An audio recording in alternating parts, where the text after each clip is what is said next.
How did Israel manage to steal the most guarded military secret of the Soviet Union, the MiG-21 fighter jet, without firing a single shot? In the 1960s, the MiG-21 was the ultimate weapon of the Cold War, and Israel was losing the air battle against it. But while the rest of the world was trying to figure out how to outfly the MiG-21, the Mossad was figuring out how to own one. This is the story of Operation Diamond, a mission so daring that it redefined modern espionage and changed the map of the Middle East forever. By the end of this video, you'll see the exact moment a pilot risked his family's lives to cross the most dangerous border in the world, and why this single flight ensured Israel's survival in the wars to come. But before we get to the high-speed chase over the desert, you have to understand why this jet was such a nightmare for the West. In 1961, the Soviet Union introduced the MiG-21 Fishbed. It was a marvel of engineering, fast, agile, and equipped with a radar-guided system that made Western jets look like relics. For Israel, this wasn't a theoretical problem. It was a daily threat. Their neighbors, Egypt, Syria, and Iraq, were all being supplied with these jets by the Soviets. The Israeli Air Force commanders were desperate. They told the Mossad that if they couldn't get their hands on a MiG-21 to study its weaknesses, the next war would be an aerial massacre.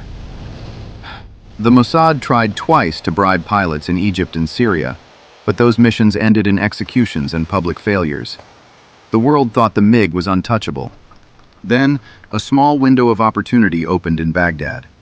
A man named Munir Redfa, a top-tier Iraqi pilot, was feeling like a stranger in his own country.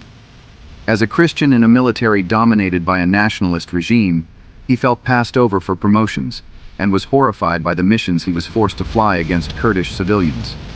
This wasn't just about money, it was about a man losing his soul. Mossad scouts picked up on this internal conflict. But how do you approach a man in one of the most paranoid regimes on earth without getting a bullet in the head? The Mossad didn't send a soldier, they sent a woman.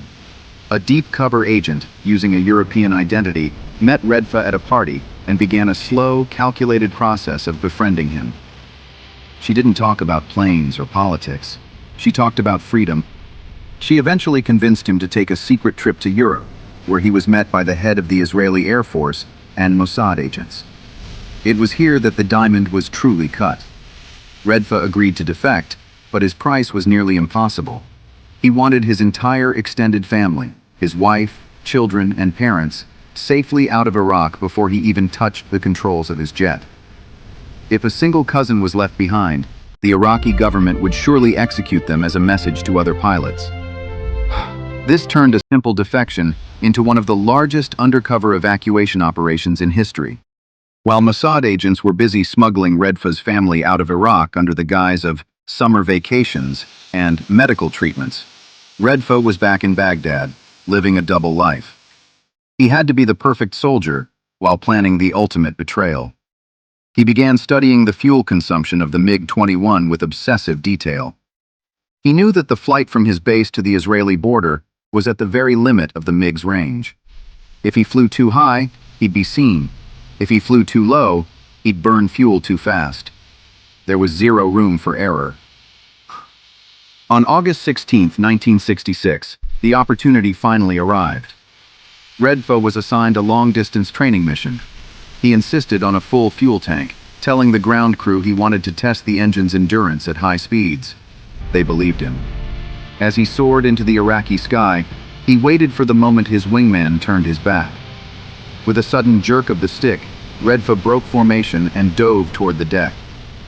He was flying just 30 feet above the ground, moving at nearly the speed of sound to stay under the radar. Back at the base, the radio erupted in chaos. Commands, then threats, then desperate pleas filled his headset. He turned the radio off. But here is where the story takes a turn you won't believe. As Redfa approached the Jordanian border, he wasn't just dodging Iraqis.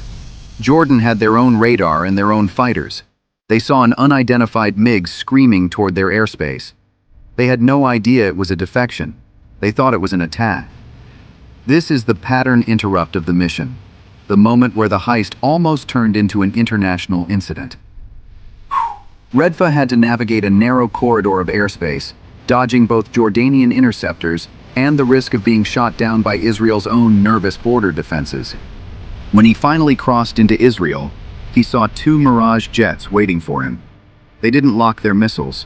Instead, they tilted their wings in a salute. They escorted the silver Soviet bird to a hidden airstrip where the top brass of the Israeli military was waiting.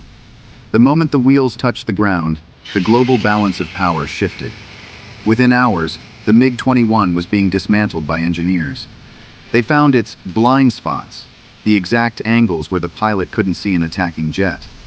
They found that the engine had a tendency to stall during certain high-G maneuvers. When the Six-Day War broke out just a year later, the Israeli pilots didn't just fight the Arab MiGs, they hunted them. They knew the MiG better than the pilots flying them. In a matter of days, Israel established total air superiority, largely thanks to the secrets Redfa had delivered. But the impact didn't stop in the Middle East. Israel later loaned the MiG-21 to the United States. It was taken to Groom Lake, famously known as Area 51, where it was poked and prodded by the CIA and the US Air Force. The data from this stolen jet led to the creation of the Top Gun program and influenced the design of American fighters for the next 30 years. Munir Redfa spent the rest of his life in hiding, protected by the Mossad, knowing he had effectively ended the Soviet Union's air dominance in the region. Operation Diamond proved that the most powerful weapon isn't a missile or a jet. It's the person sitting in the cockpit and the intelligence agency that knows how to reach them.